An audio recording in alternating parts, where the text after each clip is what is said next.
সুখে অপরাধ হইবে হতা, অপরাধ হইবে হতা। গুরুদেব কবে হেন কৃপা লভিয়ায় জানা, যথার্থ হইবে নাতা।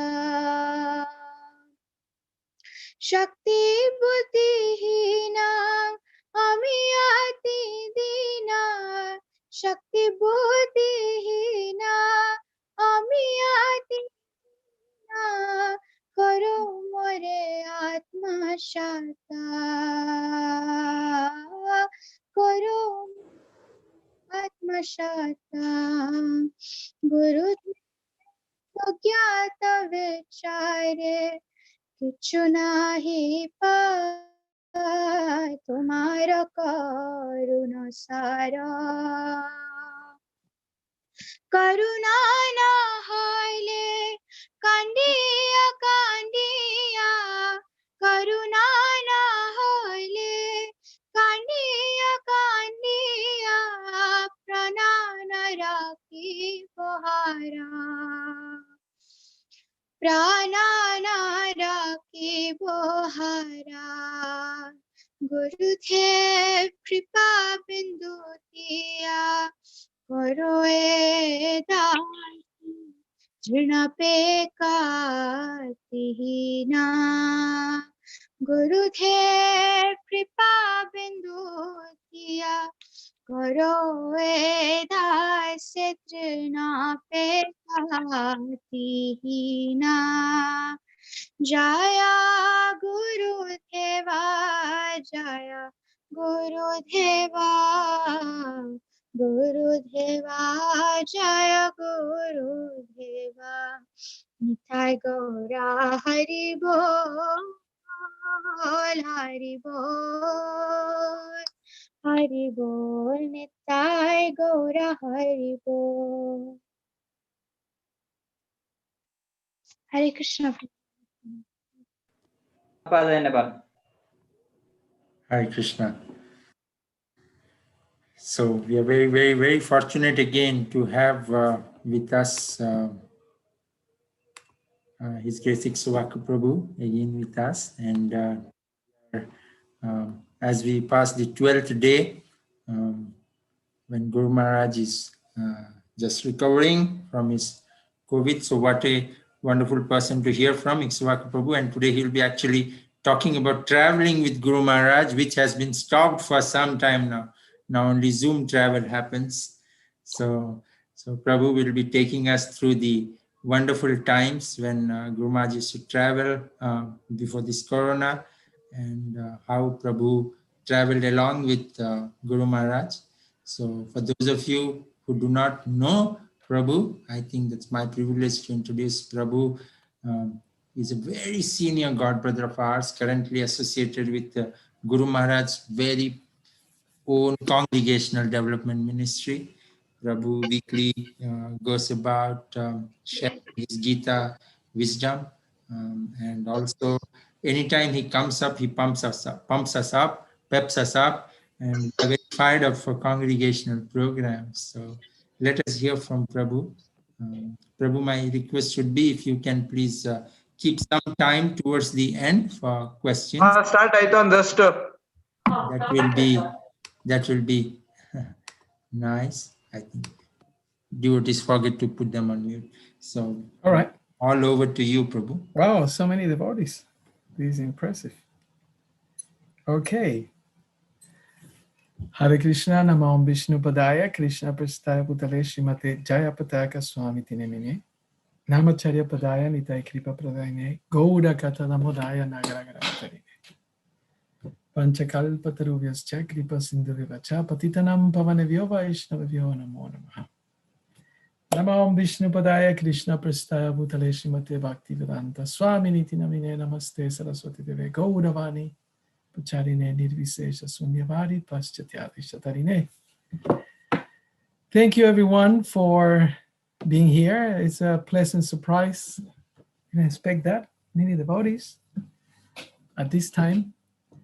But thank you, Anadi Prabhu, for the opportunity to glorify Guru Maharaj. This is perhaps the most pleasurable activity in devotional service for those of us who had the great fortune to know Guru Maharaj and have served him.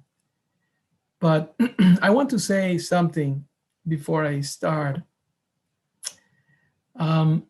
These pastimes that we share of Guru Maharaj, in some ways, we may say that are available for everybody, because I know that all of you had some interaction with Guru Maharaj. Sometimes devotees in dreams, sometimes through letters, sometimes a brief exchange at the airport, at the temple, at your house, at some program. Sometimes this instant is just a fraction of a moment, and they create a great impact in our life. And I have seen so many times Guru Maharaj been able to, like like having a special spiritual laser power. He gives his mercy to different people, sometimes senior devotees, sometimes junior devotees, sometimes newcomers, sometimes children, sometimes older people. So what I want to say is that the pastimes that I'm sharing now, yes, in one sense are what I have observed and what I have witnessed, but this doesn't mean that whatever you have experienced, maybe in some cases for a short time or a very brief time, are also as valuable and as powerful or impactful as any other pastime. So my respects to all of you, and thank you again for having us here. So Prabhu has asked me to talk about the travelings of Guru Maharaj. Also, I wanted, before glorifying Guru Maharaj, offer my respects to the assistants of Guru Maharaj, the devotees of Guru Maharaj, especially Mahabaraha Prabhu, Ekanath Prabhu. I have done just this little. They have done so much, and they keep doing. I traveled with Guru Maharaj when I went as a brahmachari to Mayapur for around 5 years. But they have done for decades. So they are much more committed than what I am. I also had the opportunity to travel with him at different times in different locations, sometimes in South America, sometimes around India, sometimes around Asia. But as I said, my respects to Mahabaraha Prabhu, Ekanath Prabhu, and other servants, assistants who are supporting Guru Maharaj in what it's a very difficult situation, very taxing circumstances. Okay, so let me take you through. You have to keep time. You have to keep track of time, Anadi Prabhu, because I am terrible at this. And my wife is not with me. She's in Mayapur. I'm in Australia. And she's the one who keeps time, because she says that when I talk about Guru Maharaj, I can go on for a long time, for hours. Okay. So what I want to share with you is something quite special. And maybe you are the first ones to actually hear this. Shiran, throwback Thursday வந்து பாரு Shiran, super இருக்குவா. Iksvaku Prabhu. You need to. I don't understand Tamil, so. Yeah, I'm just trying to see who said it. Just said it. And I'm sorry. Just unmute everyone, and then you unmute me. Yeah, I think that's best. That's it.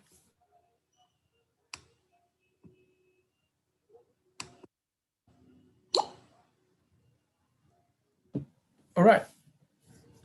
Okay, so what I'm going to share with you is prime information. Prime information, why? Because we organize just maybe 2 weeks or more, 2-3 weeks ago, a ceremony or an event, a virtual event, celebrating the 40 years anniversary of Guru Maharaj traveling to South America. Okay? So he told us to translate it and to share this research that we did and some of the findings that we obtained from that ceremony, that celebration, that event. So I wanted to share with you, you will be the first time, the first ones who listen to this in English, because all that was done in Spanish for hundreds of devotees in Latin America. It was very moving. So following the order of Guru Maharaj, I wanted to share that those pastimes with you. Some of the things that amazingly Guru Maharaj has been able to continue doing despite so many things, despite being attacked in '89, despite his stroke in 2008, and even after the transplant, he went back to South America. So this is the power of Guru Maharaj. So fasten your seatbelts, because traveling with Guru Maharaj is certainly an adventure by all standards. Okay, let us give a bit of a context to this. Guru Maharaj, he stayed for more than a decade, more than 10 years or so in Mayapur. As you know from the biographies and the different narrations of Srila Prabhupada's pastimes, Guru Maharaj was instrumental for Srila Prabhupada to establish Mayapur. I went in May '87. I arrived in Mayapur, and believe me, what you see now, it's practically a miracle. The beautiful temple, the community, different buildings, different constructions, the schools, the elephants, the gardens, everything wasn't there when I went. It was just maybe 2-3 buildings, and that was it. A handful of Westerners, some Bengali brahmacharis. There was only maybe 2 or 3 grihasta couples, and that was Mayapur. Mud everywhere, but it was beautiful. And Guru Maharaj for us all day long. So after Guru Maharaj did what Prabhupada asked him to do, establishing Mayapur, setting the foundation of that project, in Gaur Purnima, in the Mayapur festival, Gaur Purnima time, Hridayananda Maharaj, the GBC whom Prabhupada had sent to South America to start the movement, asked him, went to Guru Maharaj. Guru Maharaj himself tells this story. He went to Guru Maharaj's room and requested him to help him in South America. The reason being, or one of the reasons, was because Hridayananda Maharaj was exhausted of traveling, preaching intensely for years, establishing Krishna consciousness in the different countries, the different Latin American countries. So Guru Maharaj didn't think much. He thought, okay, he never been in South America, and he decided to go. This was in 1980, Gaur Purnima time, March or so. By August, he left Mayapur. He went to Canada and then America, and then he flew down to different countries. He first arrived, he put his lotus feet in Peru. I became a devotee after 3 years of him arriving, so I wasn't there, but I'm close friends with devotees who were there the first time he arrived. And it's incredible to hear their descriptions. Guru Maharaj is you know, there is a verse in Chaitanya Charitamrita that says there are two Bhagavats. There's the book Bhagavat and there is the devotee Bhagavat. Now, the Bhagavatam, whether the devotee or the book, are described as brilliant as the sun. And that was the impression I had when I saw Guru Maharaj sitting in a Cadillac car that we had arranged to bring him to the temple. When I interviewed some of my friends from the old days, they told me that the impression they had when Guru Maharaj came down the plane, in those days, you could go to the terrace of the airports and you can see the planes being parked on the tarmac. And then the passengers will walk down and cross the tarmac and then enter the airport building. So many of them, they were describing how bright Guru Maharaj was and is.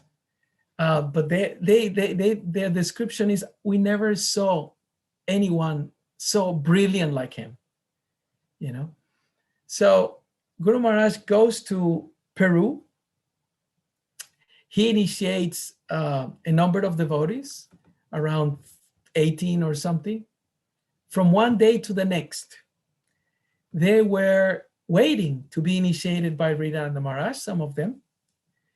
But it's so interesting how Guru Maharaj, when he travels, you see, when I travel, I love to travel, but I do it as a relaxation. I like the airports, I like the planes, I like to read, I like to space out. Guru Maharaj travels with a mission. And you know what that mission is? To get people's hearts, to offer them to Lord Chaitanya. That's his mission. So it's amazing to see that 40 years ago, pretty much the first destination that Guru Maharaj had when he started his traveling, he traveled nearby Mayapur, but the real traveling, taking planes, crossing the ocean, going from one continent to the next, was to South America. So he arrives, and pretty much the next day, he starts initiating devotees. And as I said, I interviewed some of these devotees. And some of them were a little reluctant because they didn't know him. But even before he arrived, one sannyasi who was supervising things in South America, he brought the news to the different devotees in the different yatras in the South American countries. And he said that Hridayananda Maharaj sent a message. And the message was that this great preacher, who is the personification of Lord Nityananda's mercy, Acharyapat, he's coming. So what happened is that even before he arrived, the energy, everyone was electrified in expectation of receiving Guru Maharaj. Everyone was so anxious. A sannyasi who has been living, an American disciple of Srila Prabhupada, practically the first one who went to India, who started the Mayapur project, who by that time, 1980, is already a successful, the world headquarters. The main person who was leading that project is coming all the way to South America. By the way, let me tell you a little bit of a interesting fact. My good friend Prem Bikash, whom also I forgot to give credits, he told me many of the things that I'm going to share tonight. So all glory is unto him. He told me that one time Guru Maharaj, he was arranging his world tickets, right? And some of you may know that Guru Maharaj is very particular about details. He likes to use things for the service of Krishna in an optimal way. He likes to get the best deal, the best price, the most cities, the most countries, the most benefits of every ticket. He told me once that Guru Maharaj was with him. They were making the ticket, they were buying the ticket, calculating, etc. And he told him, you know, which is the farthest placed from Mayapur? Now, let's remember, in those days, in the 80s, there were no computers as we have them now. There was no mobile phones, no Google and YouTube and all the things that we have. But Guru Maharaj, see his intensity, see his enthusiasm. I often say that Guru Maharaj is like a child, that he plays with Krishna and the service that he does for Chaitanya Mahaprabhu. He loves to play like a young, healthy child. And he is excited to play new games, to have new toys. That's how Guru Maharaj, with that innocence of a young, enthusiastic boy, that's how he takes the different services. So he told Prem Vikash Prabhu, the farthest placed from Mayapur is on the other side of the world. Prem Vikash Prabhu is from Peru also. He was a young boy, 15, 16 years old when he became the secretary, the youngest secretary of Guru Maharaj in Mayapur. The farthest place from Mayapur is on the other side of the world in a country called Chile. And this city, according to the mileage, it's Concepcion. One city is called like Conception, but in Spanish, Concepcion. And he told Prem Vikash, and I'm going there. You see, in the narrations of Chaitanya Mahaprabhu tells Nityananda, the further you go from the Dham, that's where most mercy is needed. The furthest, right? So just see the connection, how Guru Maharaj was thinking. That place on the other side of the world, in Concepcion, Chile, that's the farthest place from the Dham. I am going there. So there's no coincidence. When Hridayananda Maharaj said to the devotees in South America, he's an incarnation of Lord Nityananda's mercy. In that first visit, he started conquering hearts of the Latin American devotees. There is a famous devotee, Prabhupada disciple from Venezuela. He won a Grammy. You know, Grammy is a very important musical award, international award. Habidas, initiated by Prabhupada, a professional musician of a lot of success. So in his humility, that devotee, because he spoke very, very good English, he volunteered somehow to travel with Guru Maharaj to South America as the interpreter. In those days, Guru Maharaj didn't speak one word of Spanish, maybe one or two words, I don't know. But now he speaks fluent. When he gives class to the Spanish-speaking devotees, he speaks fully in Spanish. And to be quite frank, I can understand his Spanish much better than what I can understand now his English, because he needs repetition and because of the paralysis or partial paralysis of his face. In any case, this devotee, Prabhupada disciple, Habidas, traveled with Guru Maharaj to all the countries that he went and visited at that time.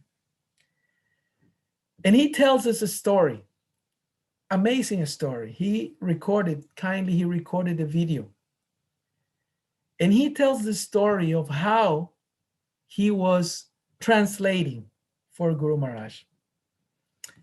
And he says that Guru Maharaj, being so vivid, so excited in his description of Chaitanya Mahaprabhu's pastimes, he wanted the translators, still he does that, He wanted the translator to be as enthusiastic and ecstatic and vividly describing the different details of the pastime. And he remembers that the pastime that Guru Maharaj was describing was Lord Chaitanya's hair being cut, and how everyone was in pain and people were crying and fainting, and the whole lila. And Guru Maharaj was shouting and grabbing his chest and pulling his, as if would be the different devotees, the associates of Chaitanya Mahaprabhu. So he was shouting, he was screaming, he was acting out the pastime. But Prabhu, Hari Prabhu, he was simply repeating or, narrating in Spanish. He was simply translating. So at some point, Guru Maharaj, he turned to Hari Prabhu and told him, no, you have to say it with your heart. You have to do it as I say it. Say it as I say it. You have to put your heart into it. This is not, a mechanical thing. You have to do it with feeling, right? Of course, Latins are very emotional, right? So they like that expressiveness of Guru Maharaj. So the Prabhu obediently, he started to kind of imitate Guru Maharaj. So Guru Maharaj was shouting, and then he started shouting in Spanish. He was grabbing his chest. He was also grabbing his chest. He was, mimicking as pulling his hairs. The devotees were pulling his hairs, fainting, moving, shouting, right?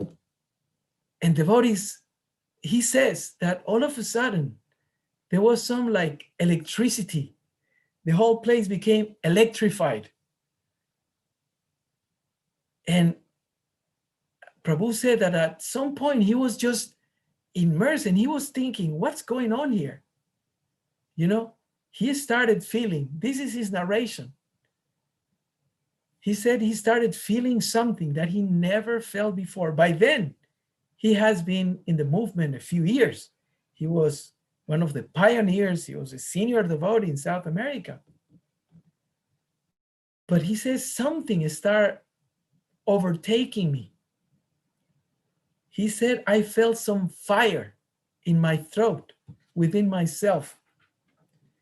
But he said this fire, it's amazing, was like a fire that I have never experienced before. It was a soothing fire. Yeah, it was something that was like a forest fire, like a bush fire taking over. It was overwhelming my whole body. And at some point I couldn't speak. He said, Maharaj, meaning Guru Maharaj, Maharaj was narrating, was in the peak of the narration. And I couldn't speak. My mouth was moving, but there was no sound coming out. He said, I choked up. I don't know. It wasn't me, he said. It wasn't that I was feeling, it was something beyond me. And he says that Guru Maharaj turns around and everyone's waiting for the translation. And Guru Maharaj turns around and looks at him, and with a very cheeky smile, as knowing, he knew what was happening. He smiles and he looks at him and he says, aha, you're feeling it. You're feeling it, he said. So Hari Prabhu, he tells, at that moment I realized this person, this Maharaj, is not an ordinary person. He came to give something very special. And then he said, even without me consciously doing anything, he touched my heart to in a way that it was beyond my control. That was his explanation. And he said, therefore, I know that he touched your hearts, meaning of the Latin American disciples, Siksha disciples, and well-wishers, thousands of them, because he came to bring the pure message of Chaitanya Mahaprabhu. So I wanted to share this with you because I think it's... So when we talk about traveling with Guru Maharaj, I wanted to make 2 points to make it simple. One is the adventure. I have never experienced something so exciting in my life as to travel with Guru Maharaj. From beginning to end, of course, there's never end because he's continuously traveling. It's a source of excitement. It's like going to 10 movies at once. Terror, because sometimes you commit mistakes or you forget something. Full action, because he loves action, packed service. Things are at the last minute. He asks you to do things which are impossible. So it's a lot of excitement, a lot of adventurous experiences traveling with Guru Maharaj. But the other aspect that I wanted to mention is that he goes in his travelings with a purpose, not just to relax, not to have a break, not to just to see things, to see the world, to see the different touristic attractions. He follows exactly in the line of Srila Prabhupada. Srila Prabhupada said when he went to Russia, I didn't come here to do tourism. I'm not interested in all these things. Yeah, I came here to find honest souls, sincere souls. And that's what Guru Maharaj does, exactly the same. Now, let me tell you a few adventures with him, traveling with him. This is not a specific of South America. I traveled the most with him in Asia when I was living with him in Mayapur. We traveled to different places. We traveled to Thailand, to Malaysia, to Singapore, to Nepal. Then we went to South India. Then we traveled also with the original safaris to Bangladesh, to North Bengal, to different places. And I happened to have the good fortune, by his causeless mercy, to be his servant. And so many things in those few years that I was able to serve him, so many incredible things I observed in him. Okay, are we all right? Are we here? Right. A few things are stuck in my mind. I will share just some of them so we have some time for questions. I remember once we were going to, I believe it was Thailand or Kuala Lumpur, maybe Thailand. So we were at the Calcutta airport, and many devotees there, meetings and darshans and last minute instructions. The Calcutta devotees were there, the Mayapur devotees were there, maybe Bhakti Purushottam Maharaj, maybe a few other senior people came to give farewell to Guru Maharaj. So everything is done, all the excitement, Guru Maharaj distributing prasadam, flowers, giving blessings, the drill. I'm talking 87, 88. Finally, we entered into the waiting area, before departure. So we're waiting there, both of us. And all of a sudden, there is an announcement. And the announcement said that the flight has been delayed. I don't remember exactly how many hours, but at least 4 or 5 hours. Guru Maharaj, every time he travels, he plans where he's going to have breakfast, where he's going to have lunch, where he's going to have dinner, like that. So everything needs to be organized. Everything needs to be arranged. Nothing is random or casual, right? Although Guru Maharaj is very energetic, he likes to plan things ahead of time. So we had planned to arrive to our destination, and I believe was Bangkok, and had prasadam there. But now the plans have changed. So in those days, you see, we were very inexperienced, and many of the things we did it wrong.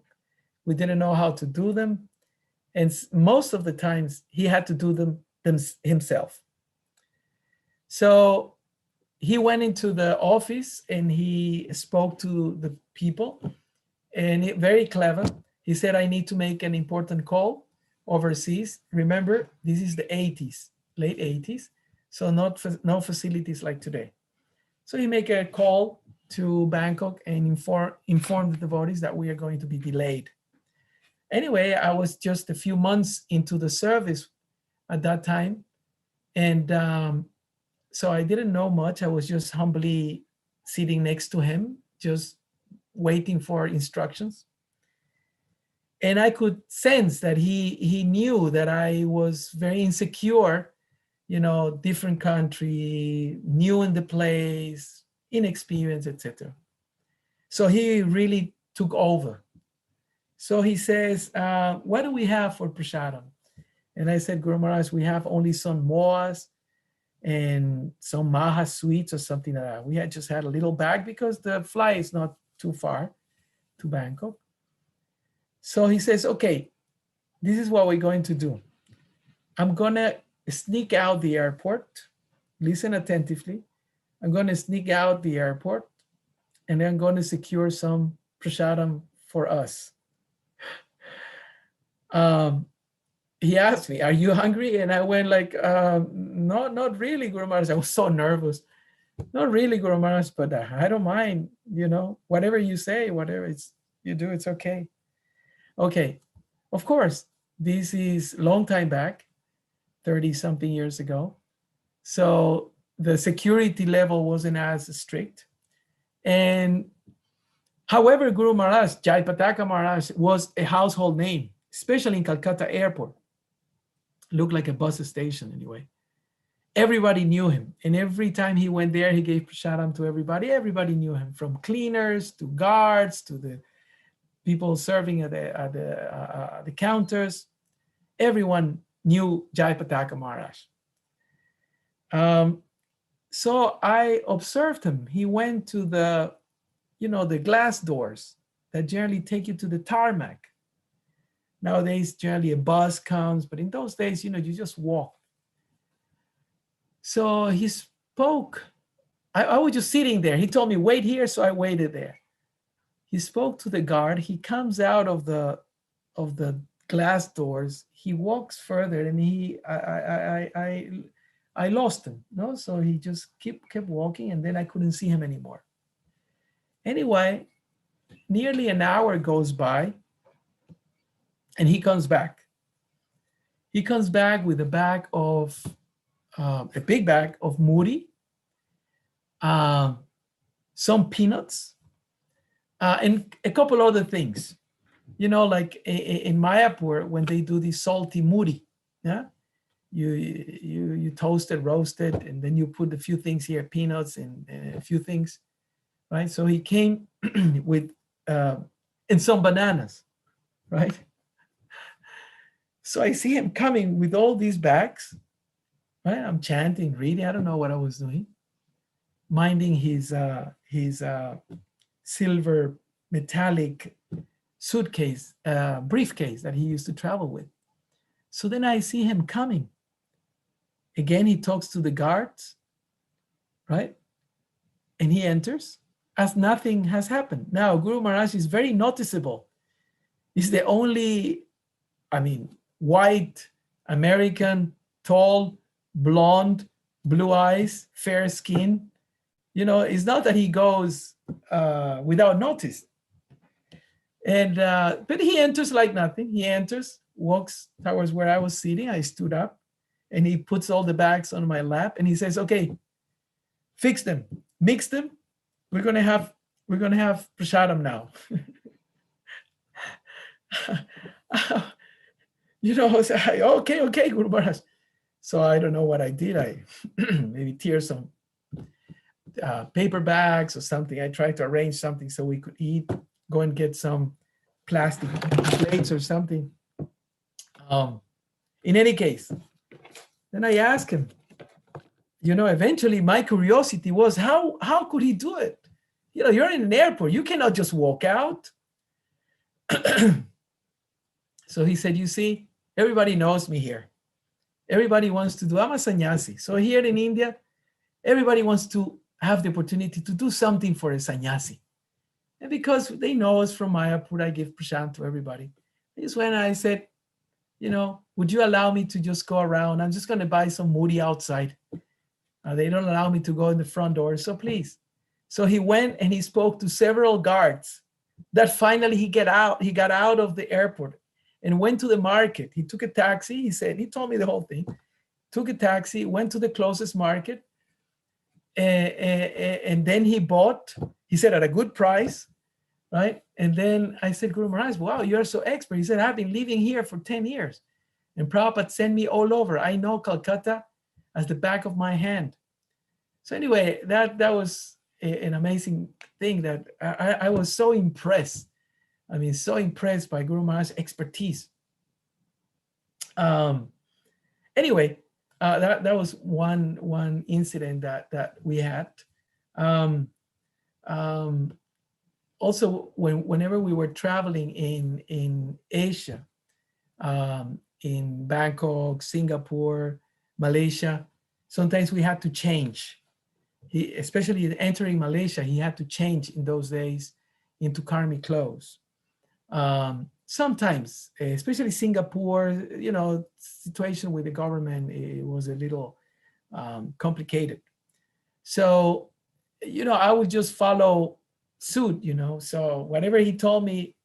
So one time we were with another two devotees, Sudarshan Prabhu, and I forgot who else was there. I don't know if Ganga Prabhu.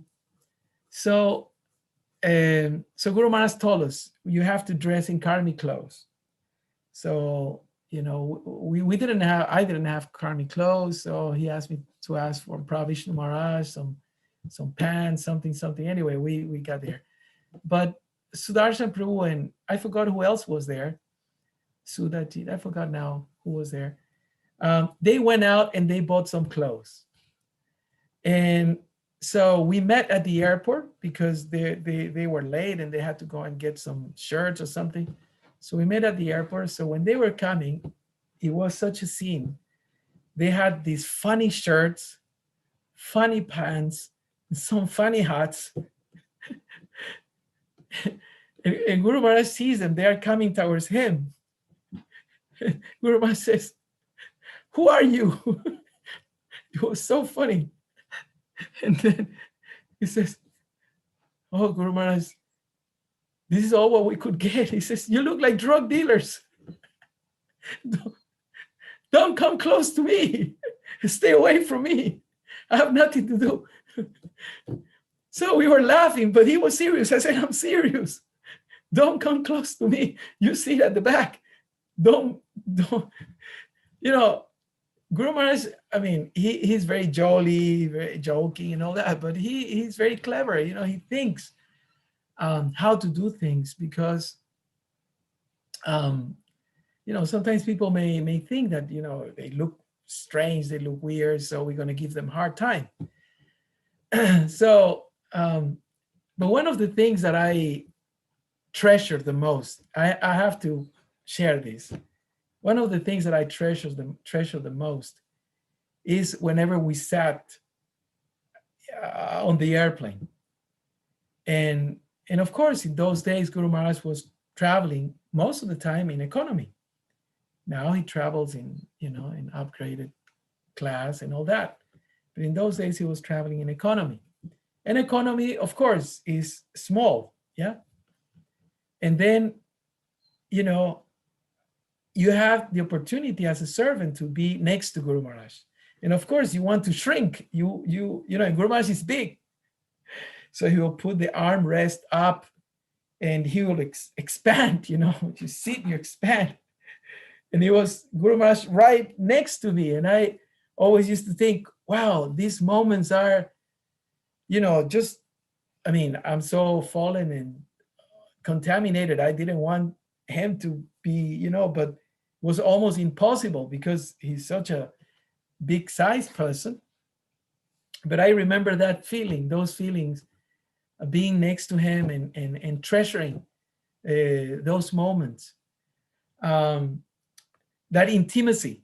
But one thing is, I can say, at least from my perception, and I know that Ekanath and Mahabharata Prabhu and other great servants, I can see how Guru Maharaj also gives them a lot of mercy and treats them in a certain way. In those days, you see, we're all young devotees. We had a few years in the movement, 3-4 years in the movement. So Guru Maharaj was training us. And I'm very talkative, as you can tell. Guru Maharaj a few times told me that I'm like a Latin parrot. He said, you talk about Krishna, talk about Guru and Krishna, and then it's okay. So I wanted to, to see if he's going to talk, if he's going to say something. And Guru Maharaj, sometimes he can go for hours, just like the descriptions of Prabhupada, immersed in his thoughts, immersed in his chanting. Sometimes he will read, sometimes he will make some notes, but you can see that he was very absorbed in whatever he was thinking, whatever he was planning. And I was wondering, what is he thinking? What is he planning? Right? In one flight that we had from Chennai, I remember, Madras was called at that time. Ganga Prabhu was there. I remember he was the temple president. This is in maybe October or so, September, October 1987. I remember that Guru Maharaj had come from his world tour and he passed by Middle East. Now, Middle East is known for some exotic fruits, nuts, dates, and things like that. So he gave me a bag. He said, take out a black plastic bag with fruits that I want to offer these fruits. I brought them for the deities in Bangalore. So anyway, it's a long story, but to make it short, he told me to put it in one bag and I put it in a different bag.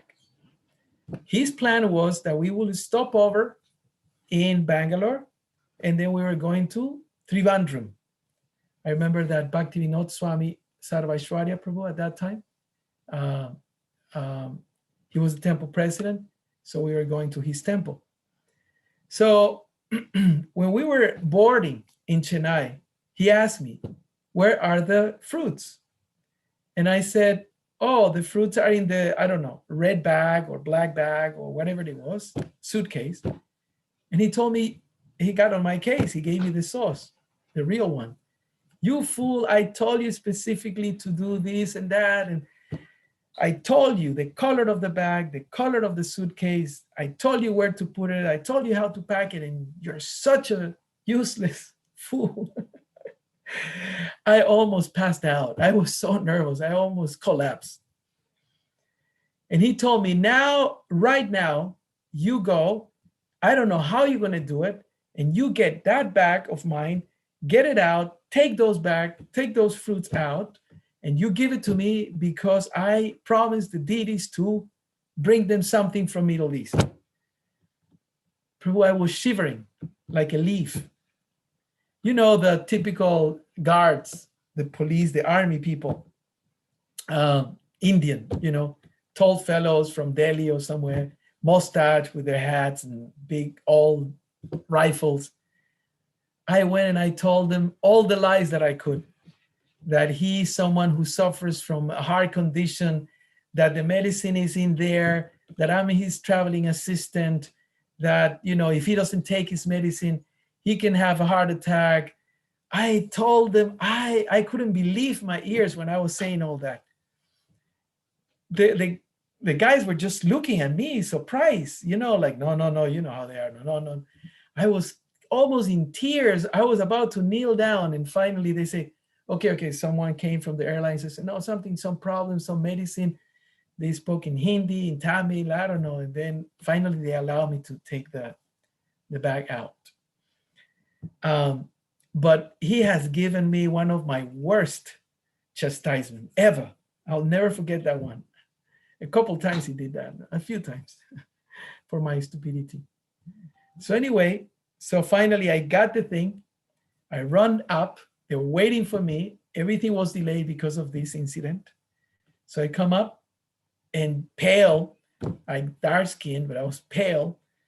And Guru Maharaj was looking at me and then he said, you made it, but so simple. So like, oh, you made it. And then I give him the bag. And then he said, sit. So they're ushering me to sit quickly because the flight is about to take off. And he opens the bag and it's the wrong bag. I wanted to jump out of the plane. I said, okay, that's it. My life is a failure. There's no point of me. I felt so bad. My heart sank. And he said, anyway, you tried. He was pleased. I could see that he was pleased that I tried. But he didn't give me more chastisement. But I remember I was very hurt. My heart was very hurt because I was thinking, what is the point? I came from the other side of the world to serve here the pure devotee, my Guru Maharaj, and I cannot even do a simple service that he instructed me. And he had chastised me quite heavily at the Chennai airport. So he could see that I was very down because of this.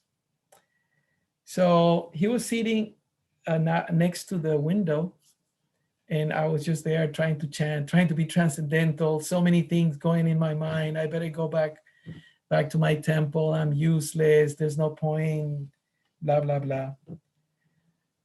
And he says, come. So I was sitting next to him. So I leaned close to him and he was showing me something. Is it Kerala, right? You know this better than me.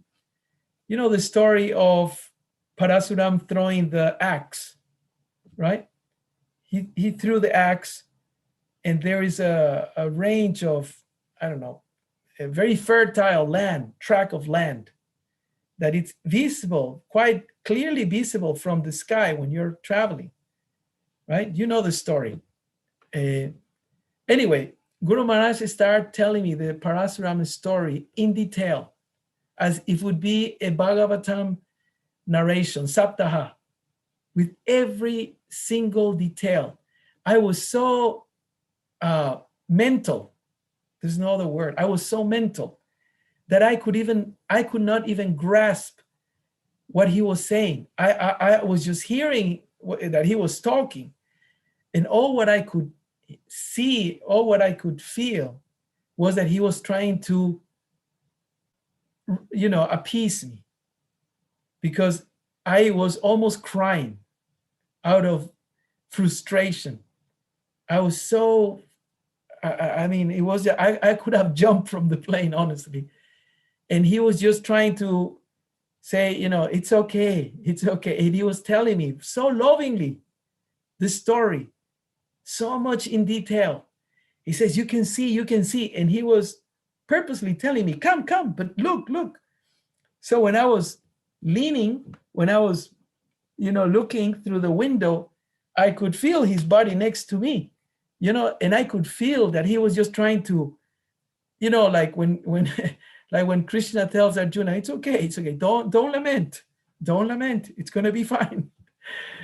So like that with Guru Maharaj, so many things. One time we were in Ecuador and Guru Maharaj is arriving and I was in charge. This was years before, maybe 85 or 86. I was they made me in charge of the temple. So newly initiated, just 1 year initiated, and I had the responsibility to open a temple in the capital of Ecuador, Quito, the capital. And we had a beautiful house, 2-story, and so many things. We were just working like crazy. So in our desperation to give him a big reception, I remember one senior devotee, Sudama Prabhu, and another devotee who had come from another country. They were senior than me, so they had the privilege to go with Guru Maharaj, and we arranged, okay, you go with Guru Maharaj, and we make sure that when we receive them, you know, we have the mirdangas, and we have the flowers, and we have the garlands, and the Guru Puja, and the whole thing. So we were so excited. So in the excitement, these two devotees forgot Guru Maharaj's briefcase. Okay, in those days, it's not like nowadays. It's not that you travel with electronic tickets and all the rest. So, you know, all his tickets, his world tickets were there. And the traveler's check, that was the thing. Imagine everything. And again, I remember that like a stab in my heart. I am the temple president. I'm so useless. Guru Maharaj lost his thing. What's going to happen? I think I never had prayed so hard in my life. This is South America, people, Prabhus and Matais. South America, just like in India, it's known for the pickpocketers, right? People are easy on the hands, right? If they see something that doesn't have an apparent owner right there, they will take it. We were thinking it's impossible. It's impossible that we're going to find that briefcase. A taxi driver, a beautiful metal briefcase. Somehow these devotees took off. Several of them went all over. And after an hour or so, they brought back that briefcase. I was almost in tears. And Guru Maharaj was saying in his office, I was within the office. And Guru Maharaj was saying that, well, I have to call all the agencies. I have to tell them that I lost my tickets and they would have to reissue it. I have to cancel these kinds. He wasn't angry per se. He was upset, but he wouldn't lose his focus. I remember also once he was in Ecuador, in Guayaquil, in another city. And as you know, and many servants know this, many secretaries know this, Guru Maharaj is like Krishna says, I am time, right? Krishna says in the Bhagavad Gita several times, I am time, the destroyer of everything, different things. So Guru Maharaj is the representative of Krishna. So time for him, you know, we will be the last to board planes so many times. It was a torture, a mental agony for me. But Guru Maharaj didn't mind. What's the big deal? So in one of those instances, we were getting to the airport. Something happened, some traffic jam, and Guru Maharaj lost his flight. I mean, that's the end of the story. He lost his flight. But before that, we were saying, Guru Maharaj, we called or something, and they told us that the flight cannot wait. We lied all what we could, but we couldn't hold the flight back for him. I saw Guru Maharaj's desperation to not lose that flight. Guru Maharaj is a big person, right? Latins are not that tall. Guru Maharaj went over the counter. He was looking for doors to enter I think it was American Airlines, the main airline that had sold tickets. But these airlines were working with some Latin American airlines. So he went and he was saying, I need to go to American Airlines office. So the people were not so helpful. So he asked someone, he says, which is the airline that it's working, representing American Airlines? And then they pointed at one. So I was just running behind him. He went over, just like in the Olympics, you know, when you jump over the hurdles, he went over the counter, right? Why? Because the plane was still on the tarmac. So he went over the counter. And then people were like, sir, you cannot do this. So he just went to the manager, the top man. And he spoke to him in English, of course. These people would speak English. And he started saying, look, because of this, and that, I am about to lose my flight. I'm requesting you to stop it. You can hear. I mean, I could understand what he was saying. It was inside there. Anyway, so at one point, Guru Maharaj realized that he couldn't get his flight. And he used to carry, like the phone books. Remember the old phone books, the big, thick ones? So he had two. All the alphabet was there, A to Z, all the airlines of the world. So he will travel with those two things. Imagine the weight. So he asked us, get me the airline book. I forgot what's the name, the directory or something. So he started pulling the directories and talking to this gentleman, the manager, about the different options for getting another immediate flight. Anyway, the pastime go on, and he's speaking to everyone. He asks us to get prasadam for everybody. He says that there are some extra garlands. The whole, office became like a mini preaching center. You know how Guru Maharaj is. So everyone was wanting a piece of him. And it was funny because in the beginning it was like a bit abrupt. He jumped over the counter. He went into the manager's office.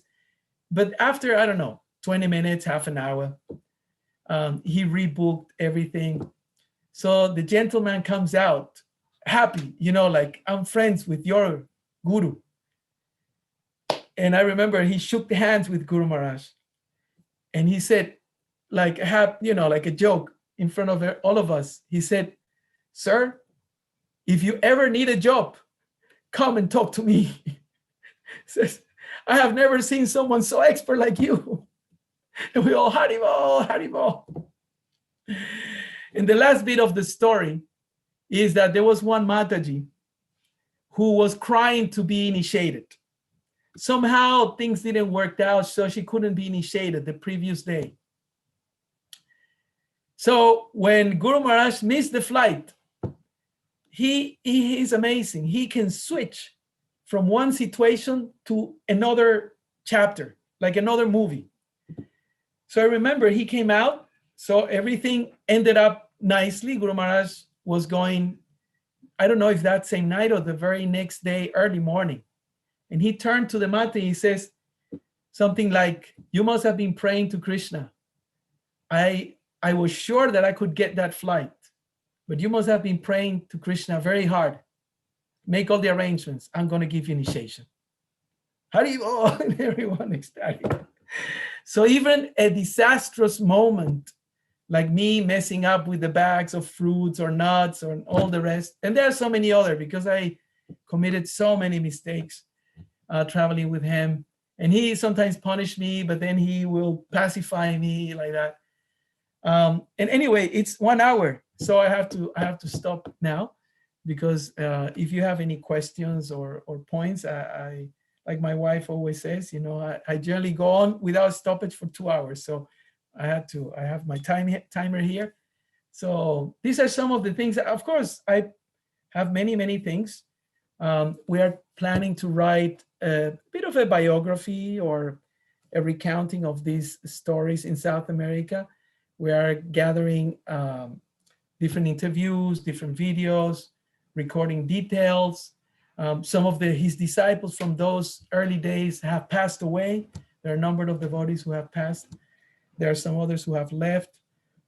But these memories are very important. So I humbly encourage you that whatever memories you have of Guru Maharaj, write them down.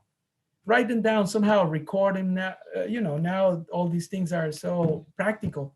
Record them, contact Shyamrasika Prabhu or Anadi Prabhu, and somehow get your memories together. Guru Maharaj told me after 89, when he was attacked in Spain, and he came back to Mayapur, and he said, I need to start writing my memories about Prabhupada, because when you lose a lot of blood, and he lost so much blood, then memory goes. So he says, in that blood that I lost were my precious memories with Prabhupada. So I have to really do something and record them somehow, write them or something. So we have to pass on. So I request you that whatever memories you have, record them, write them, keep them somewhere safe. And one day the world needs to know the glories of our Guru Maharaj. And traveling is a big aspect of his personality. He's a world-wide traveler. And I heard from different devotees that at some point he was announced in one of the Mayapur festivals as the most frequent traveler sannyasi. Even if you put 3, 4, 5 sannyasis together, they don't compare to the amount of traveling that he does. So traveling for Guru Maharaj, as you know, is a very important thing.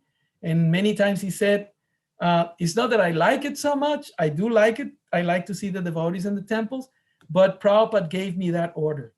Prabhupada gave me that blessing, curse, like Narada Muni, that he needs to continue travel. Personally, he told me, he said twice. He said twice about the traveling and twice about having 50,000 disciples. Guru Maharaj ki jai. Okay, so let's just stop here. I don't want to abuse your time. And Prabhu, Anadir, if there's any questions or something else that you want me to say? Thank you. I think everyone were just traveling with you in the flight side of Goma. They forgot to type the question. Thank you for making it so interesting. Oh, here you go. We see Marichi Prabhu there. Let me just. Marichi. Would you like to? Hare Krishna, Iksvaku Prabhu, Another Prabhu, and all assembled devotees. Hare Krishna. Hare Krishna, I am here in Mayapur, chanting some extra rounds for Guru Maharaj. But especially I stopped my japa to enjoy this wonderful sharing of the Leelas of Guru Maharaj from Iksvaku Prabhu. Thank you, Iksvaku Prabhu, for all these pastimes and wonderful memories of Guru Maharaj. Regarding pastime with the briefcase, I was there driving the car with Sudama Prabhu to get the briefcase back. And we managed to get it back, actually. He's the hero. I remember this Leela. So, Prabhu, thank you very much, Prabhu. I hope, thank you, Anadi Prabhu, also. Because thank you, Prabhu. Really hearing Guru Maharaj melt our hearts and make us become more serious in Krishna conscience. And as Iksvaku Prabhu says, all of us should try to recollect our memories and try to put them together to share. Thank you. Thank you, Prabhu. Always nice to hear you. Jai. We also. Okay. So devotees, can you all just type in your questions? Things for Prabhu. I also see Gopati Prabhu is here. Yeah, I saw him. I was about to mention him. Yeah, we should chant for him. He's Gauranga, Gauranga. So, get well. Come back. We miss your repetition. Yes. Thank you. One of the best repeaters and good spirit. You make interesting. Yes, Guru Maharaj likes the lively repetition, and he doesn't like when you are too mechanic or robotic. So I like your laughs every time some funny thing comes. I am waiting for the funny beats. Thank you, Gopati. Iksvaku Prabhu, please bless me so that I can serve Guru Maharaj with the same spirit that you all served Guru Maharaj. Oh, come on. You are the new blood. You bless us. The dinosaurs. Thank you. So, Prabhu, anything? Anybody wants to ask something? If there's time, I'm up for it. Hare Krishna, Prabhuji. Who was it, please? You want to ask a question? I couldn't. Someone just.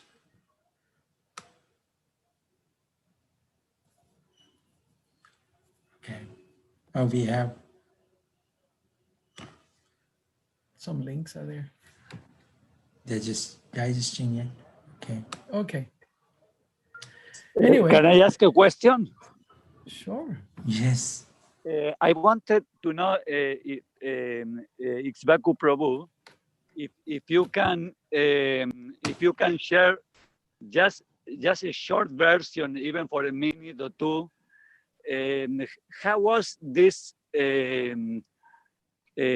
when you were traveling with Guru Maharaj in Malaysia? I know you end up in Malaysia, and at one point you were probably the first temple president in the island of Penang.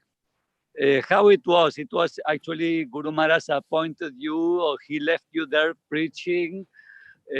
What happened there actually? You see, Guru Maharaj is a magician. Everything happens for a reason, everything. So what happened is that I have been coming to Malaysia, and I love Malaysia, to be quite frank. I love the devotees, the enthusiasm, the mood of serving Guru Maharaj, even the fights. Such a fun place to be. It was my second home after Mayapur. So what happened is that in 1990, in December, with my good friend Jan Masid and Sarva Shakti, we met up in Singapore, and we all going to see Guru Maharaj because there was a Ratha Yatra, and we all were meeting Guru Maharaj there. I have been traveling from Mayapur. I came to Singapore. I met Jan Masid and Sarva Shakti, and then we were going to KL. 2nd of December, that was Ratha Yatra. So we were all going. So when we arrived, we all went to organize with Singeshwar Prabhu and all his team the reception. So Guru Maharaj came, we had a super reception. And there was a national council meeting happening. And the South Americans, we were a few of us, 5, 6 of us, we were creating a storm. Dancing, jumping up and down, decorating. Sarva Shakti was there. I mean, we were like, you know, a combination of Latins and Malaysians. It was explosive. And Guru Maharaj liked it a lot. And he observed us, and we were very happy joining with them, like, you know, like we are one. And we are one. So in the middle of the council meeting, we were not there. We were just spacing out around the temple. There was some situation that the Penang Center, Janananda Prabhu at that time, wasn't a sannyasi, he was going to India for 4 months or 6 months, and they had no one to take care of the temple.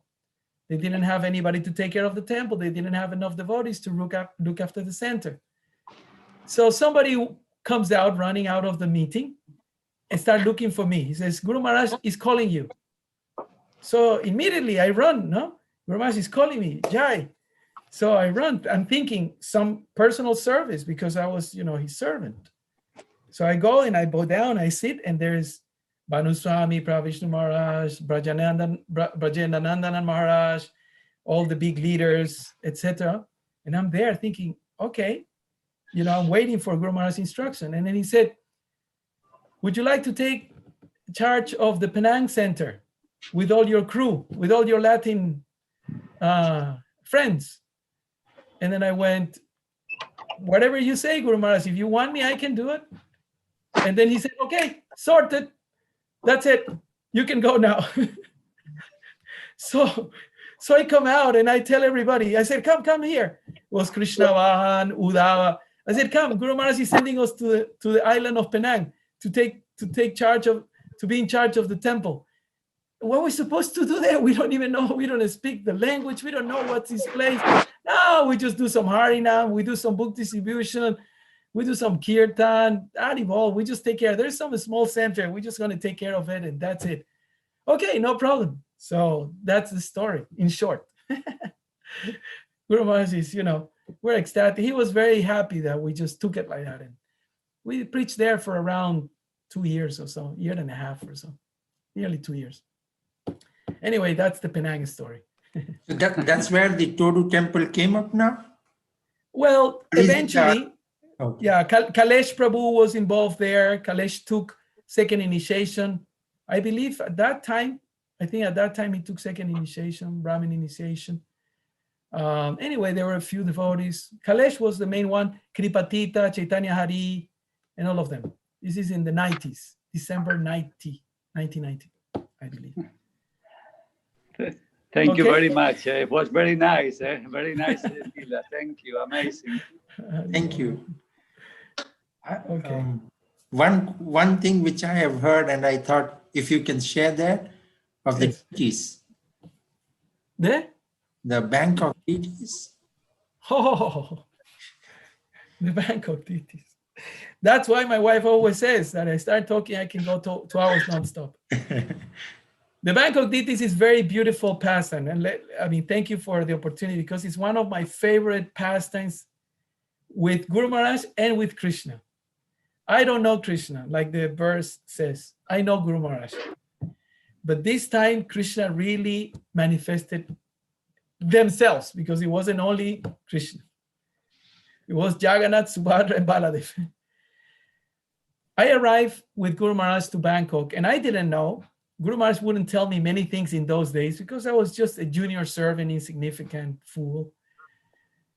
And so anyway, we went in one car with the temple president. We went to a big mansion. There were some Prabhupada disciples there. And there was an altar. The altar was closed. Beautiful altar, thick wood, and a few Prabhupada disciples went inside an office with Guru Maharaj. And I heard some shouting. Something was going on. Something heavy was going on. And I was just chanting. I was, what's going on here? Anyway, I heard some shouting, arguing. I didn't know. Anyway, in one of those, noises that were coming from the office, one of the devotees came out to bring some water or something. And I was sitting there chanting in the living room. And he comes and says, hey, he was very jolly, big American devotee. All of them are American devotees, Prabhupada disciples. He says, hey, what's your name? Where are you from? And I told him. He says, you want to have darshan? I didn't even know which deities were those. So I said, yeah, sure.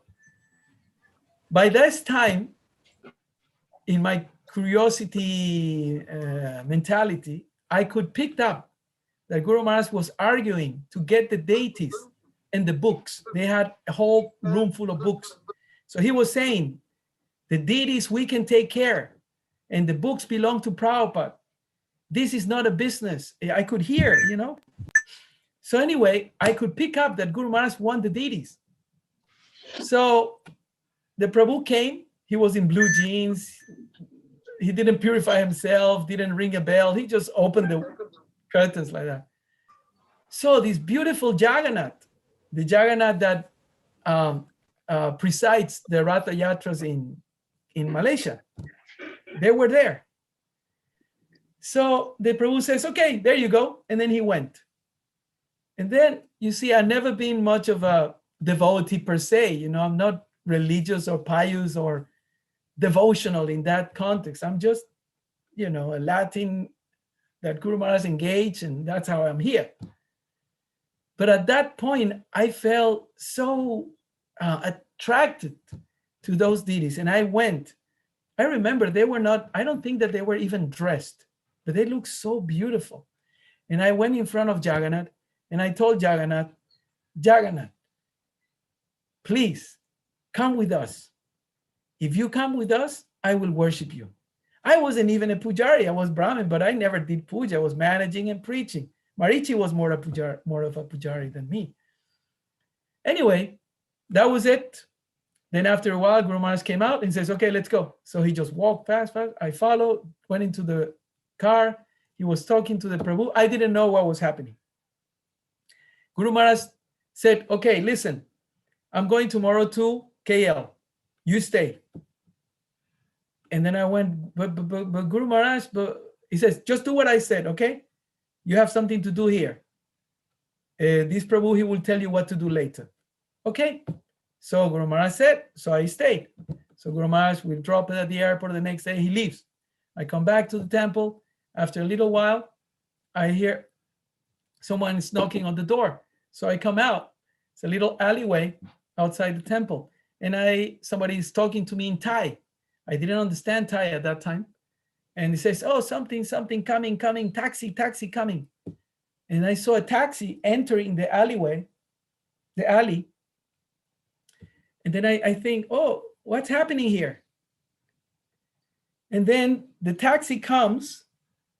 And then I see at the back, there was the taxi driver, one companion. And at the back was Jagannath, Subhadra, and Balaram. The deities were being sent on a taxi towards the temple. And Guru Maharaj has left me to pick them up, to take them. You know? So at that moment, I realized how Guru Maharaj's desire is so powerful. I went to Krishna and told him, Jagannath, please come. Guru Maharaj wants you. So please come with us. I will worship you. And I carry them, put them, in the table or something. Then after a while, they send a truck with the altar. So we put them there, and then we start worshiping immediately. Then the Prabhu came and told me, Guru Maharaj said that as soon as the deities arrive, you should start worshiping them. So we start worshiping them for the day or two. Then some Matajis came and some Prabhus came, and they start cooking for them. And then he said, once you do that for a couple of days, then you can go back and meet him again. So after a day or two, the setting up the altar and everything, then I took my flight and went to meet him. This is 87. I remember 87. The book marathon was starting. So Sri Gauranga Prabhu went to pick me up at the airport. Anyway, that's the story. That's Lord Jagannath. They were the Bangkok deities for several years. They came in 87, and I left in 1990. I think for nearly 3 years they were there. And after a few years, they decided to go to Malaysia. They like the Malaysian devotees. So now they are living in Malaysia. Beautiful Jagannath. Jai. Okay. Thank you, Prabhus. Thank you, Matais, for your time. This is the greatest pleasure. Thank you, Prabhu. Just sharing the Jagannath. Jagannath is amazing. Guru Maharaj loves Jagannath. Yes. Favorite deities. Thank you, Prabhu. Gaur Premanandi. Okay. Ah. Are they? Are them? Yes. These are them? Oh, yes. Krishna. Wow. Oh. You see, they have arms. I remember their arms. When you dress them, you try to close their dresses, and it's like they hugging you. I always remember, especially Balaram, when you close their dresses, he puts your arms around like this, They're very hugging. Like when Guru Maharaj hugs, big hug. Amazing. Anyway, thank you, Prabhu. This is a pleasant surprise. I didn't know you had that in your under the sleeve. Thank you. Thank you so much. Thank you so much for the pastimes and taking us through with Guru Maharaj. Devotees, if you all would like, I know it's late, but it's more late for Prabhu. He's 2 and No. Forget about it. My time is Mayapur time. So that's not a problem. If devotees would have any questions for Prabhu. Thank you. By doing these things, so many things come to mind. I think send me the recording, actually. I'll do that. Thank you. I put it on YouTube, and I've also recorded, so we'll just share that with them. Thank you. Okay. I don't see any questions. No questions. Thank you so much. Maybe we can chant one time for Guru Maharaj and his personal. Jai. That'll be nice. Hare Krishna. Krishna Hare Krishna. Krishna Krishna Hare Hare. Hare Rama Hare Hare. Jai Guru Maharaj. Thank you again, Prabhu. Ki jai. Jagannath ki jai ho. Hari Bol. Vanchikalpatarubhyascha kripasindhubhyevacha patitanam pavanebhyo vaishnavebhyo namo namo. Jai. Ananta Koti Vaishnavrinda ki jai. Jai. Thank you, Prabhu. At your service, anytime. Yes, we look forward. We have only come till 87. We are still 20. Yeah. 20 more years, 20 plus Yeah, years. 20 more 30. years to go. No problem. Okay, Prabhu. We'll request you. Thank you. Thank you so much. Hari Hare Hari. Krishna. Gaur Premanandi. Hare Hare. Haribo.